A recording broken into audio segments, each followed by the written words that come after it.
Hi friends, இன்றைக்கி வீடியோவில் நம்ம என்ன பார்க்க போகிறோம் அப்படின்னா 10th ஹிஸ்ட்ரியில் 7வது லெசன் தான் பார்க்க போகிறோம். ஆல்ரெடி 6வது லெசன் போன வீடியோவாக போட்டிருக்கேன். பார்க்காதவங்க அதை பார்த்துட்டு இதை கண்டினியூ பண்ணுங்கள். வீடியோக்குள்ளே போகிறதுக்கு முன்னாடி this video sponsored by SPO digital marketing. SPO ஒரு பார்ட் டைம் ஜாப். இதில் நீங்கள் பேசிக்கான இன்டர்நெட் நாலேஜ் இருந்தால் நீங்களும் ஜாயின் பண்ணலாம். இதில் எந்த மாதிரி ஒர்க்கெல்லாம் இருக்கும் அப்படின்னா ஃபேஸ்புக், இன்ஸ்டாகிராமில் பிக்சர் ஷேர் பண்ணுறது, கண்டென்ட் ஷேர் பண்ணுறது, அந்த மாதிரி ஈஸியான ஒர்க் தான் இருக்கும். நீங்களும் இதில் ஜாயின் பண்ணணும்னா நான் ஸ்க்ரீனில் ஒரு நம்பர் தரேன், அதுக்கு வாட்ஸ்அப் பண்ணுங்கள். மேலும் இதை பற்றி ஃபுல் டீட்டெயில் நான் டிஸ்கிரிப்ஷனில் கொடுத்துருக்கேன். நீங்களும் செக் பண்ணிட்டு ஜாயின் பண்ணிக்கோங்க. வீடியோக்குள்ளே போகலாம். ஸ்கிப் பண்ணாதீங்க. பெரிய தப்பு. தினம் 300 ரூபாய் சம்பாதிக்க அரிய வாய்ப்பு. இன்ஸ்டாகிராம், ஃபேஸ்புக் பயன்படுத்த தெரிந்தால் போதும். Content post and content publishing மூலமா தினம் 300 ரூபாய் சம்பாதிக்கலாம். இந்த வேலை செய்ய 5 நிமிடம் போதும். Work training support, group communication support, all language, customer live chat support, முக்கியமா சொந்தமா ஒரு பிசினஸ் ஸ்டார்ட் பண்ற அளவுக்கு உங்களால கற்றுக்கொள்ளவும் முடியும், சம்பாதிக்கவும் முடியும். இந்த வேலை வாய்ப்பு வழங்குவது 5 வருடத்திற்கு மேல ரன் ஆகிட்டு இருக்க நம்ம தமிழ்நாட்டு company school of business organisation private limited. மேலும் விவரங்களுக்கு டிஸ்கிரிப்ஷன்ல கொடுத்திருக்க நம்பருக்கு வாட்ஸ்அப் பண்ணுங்க. வாங்க அந்த லெசனில் என்னென்ன இம்பார்ட்டன்ட் பாயிண்ட் பார்க்கலாம். ஃபர்ஸ்ட் பாயிண்ட் பாருங்கள். அதாவது பிளாசிப் போர் வங்காள நவாப் சிராஜ் உத்தௌலா ஆங்கில கிழக்கிந்திய கம்பெனியால் தோற்கடிக்கப்பட்டார். எந்த வருஷம் அப்படின்னா 1757 ஜூன் 23. அதை மட்டும் நோட் பண்ணி வச்சுக்கோங்க. அடுத்து முக்கியமான பாயிண்ட் பார்சி இயக்கம். பார்சி இயக்கம் எந்த வருஷம் அப்படின்னா எந்த வருஷம் யார் மேற்கொண்டா அதை மட்டும் பார்த்தாவே போதும். குரூப் 4க்கு போதுமானதாக இருக்கும். 1818 ஹரியதுல்லா அவர் தான் இதை மேற்கொண்டார். அடுத்து இவருக்கு அப்புறம் டுடுமியான் பொறுப்பேற்பார். அவர் என்ன சொல்லுவார், ஒரு பாயிண்ட் கொடுத்துருக்காங்க பாருங்கள். நிலம் கடவுளுக்கு சொந்தம். இந்த கொஸ்டின் ஆல்ரெடி கேட்டிருக்காங்க. அப்படின்னு சொன்னது யாருன்னா டுடுமியார். அடுத்து வாகாபி கிளர்ச்சி 1827. இது யார் தலைமைனா டிடுமிர் தான் தலைமை. இதில் முக்கியமான தாக்குதல் ஃபுர்னியா நகரம் தாக்குதல் தான். எந்த வருஷம் அப்படின்னா 1831. இந்த மாதிரி புல்லட் பாயிண்ட் மட்டும் பார்த்துக்கோங்க. அடுத்த பாயிண்ட் கோல் கிளர்ச்சி. கோல் கிளர்ச்சி எந்த வருஷம் அப்படின்னா 1831-32 எங்கே நடைபெற்றுச்சு அப்படின்னா ஜார்க்கண்ட், ஒடிசாவில். யார் இதுக்கு தலைமை அப்படி அந்த தலைமை தான் ரொம்ப முக்கியம். பிந்த்ராய் சிந்த்ராய். ஓகேவா. அடுத்து சாந்தலல் கழகம். இது 1855. இது சிந்து மற்றும் கனு அவங்க தலைமையில் நடக்கும். எதனால அப்படின்னா பூர்வீக இடத்தை விட்டு வெளியேற சொன்னனால இந்த கிளர்ச்சி நடக்கும். அடுத்த முக்கியமான கிளர்ச்சி முண்டா கிளர்ச்சி. இது 1890 ராஞ்சியில் நடைபெற்றது. இந்த முண்டா கிளர்ச்சிக்கு இன்னொரு முக்கியமான பேர் உலுகுலன் கிளர்ச்சி. அதோட பேர் என்னன்னு கேட்கலாம். இதில் தலைமை ஏற்றது யாருன்னா பிர்சா முண்டா. அவர் தம்மை கடவுளின் தூதர் என்று அறிவித்து கொண்டார். கடவுளின் தூதுவர் என்று அறிவித்து கொண்டது யாருன்னா பிர்சா முண்டா. இது மூலம் தான் சோட்டா நாக்பூர் குத்தகை சட்டம் நிறைவேற்றப்பட்டது 1908. அப்போ எது மூலம்னு கேட்கலாம். அந்த பாயிண்டை நோட் பண்ணி வச்சுக்கோங்க. அடுத்து கலகம். எதனால அந்த பெருங்கலகம் ஏற்படுச்சு அப்படின்னா மார்ச் 29 மக்கள் பாண்டே என்ற பெயர் கொண்ட சிப்பாய் தனது ஐரோப்பிய அதிகாரியை தாக்கினார். இதுக்கு காரணம் என்ன அப்படின்னா இந்துக்கள் பெரும்பாலும் பசு புனித வாய்ந்ததாக கழுவாங்க. முஸ்லீம்கள் பன்றி இறைச்சியை தடை செய்யப்பட்ட உணவாக கருதுவாங்க. அதில் அந்த தோட்டால் அந்த கொழுப்பு தடகுனதான் இதுக்கு காரணமாக சொல்லியிருப்பாங்க.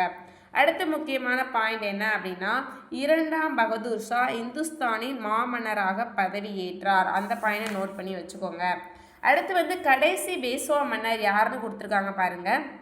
2ஆம் பாஜிராவின் தத்துப்பிள்ளை நானா சாஹிப் கான்பூர் பகுதி இந்த கிளர்ச்சிக்கு தலைமை தாங்கினார். அந்த பாயிண்ட் ரொம்ப முக்கியம், அதனால பார்த்து வச்சுக்கோங்க. அடுத்து வாரிசிலப்பு கொள்கைனாவே யார் அப்படின்னா டல்கோசி. ஃபஸ்ட்டு அதோட வாரிசிலப்பு கொள்கை எங்கே இது பண்ணாங்க அப்படின்னா சதாரான்ற இடத்துல. இது எக்ஸ்ட்ரா கொஸ்டின், அதனால் நல்லா நோட் பண்ணி வச்சுக்கோங்க. அடுத்து விக்டோரியா பேரரசு ஏற்றுக்கொள்ளப்பட்டது 1858 நவம்பரில். இது நிறையா புக்கில் இருக்குது, அதையும் பார்த்து வச்சுக்கோங்க. கருநீல சாயம் அதாவது இண்டிகோ, அதாவது நம்ம 12th INMல இந்த லெசன் பார்த்துருப்போம். இருந்தாலும் இதில் லைட்டாக பார்த்துக்குறோம். இது எங்கே நடந்துச்சுன்னா வங்காளம் நாடியால் 30ல் 20ல் 3 பங்கு கருநீல சண்டை பயிரிட்டதுனால தான் இந்த பிரச்சனை வந்துச்சு. அதுக்கு தலைமை யார், அது மூலம் ஏற்பட்ட அந்த நூல் என்ன அப்படின்னா நீல் தர்பன். அவனோட நாடகத்தை எழுதியவர் யாருன்னா தீனபந்து மித்ரா.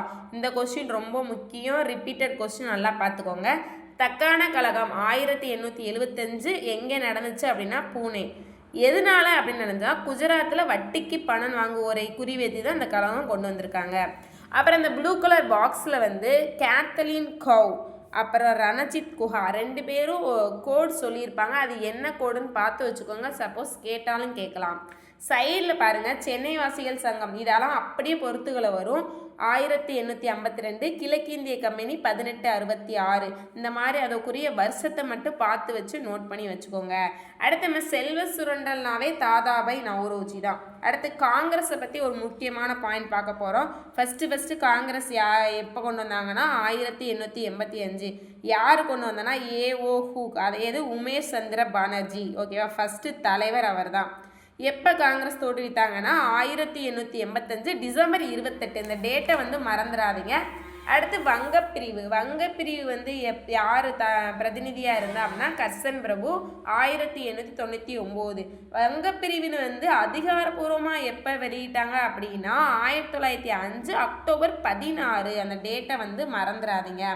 அடுத்த பேஜில் பாருங்கள், பஞ்சாபில் வந்து லாலா லஜபதி ராய், மகாராஷ்டிராவில் பாலகங்காதர் திலகர், வங்காளத்தில் பிபின் சந்திரபால்.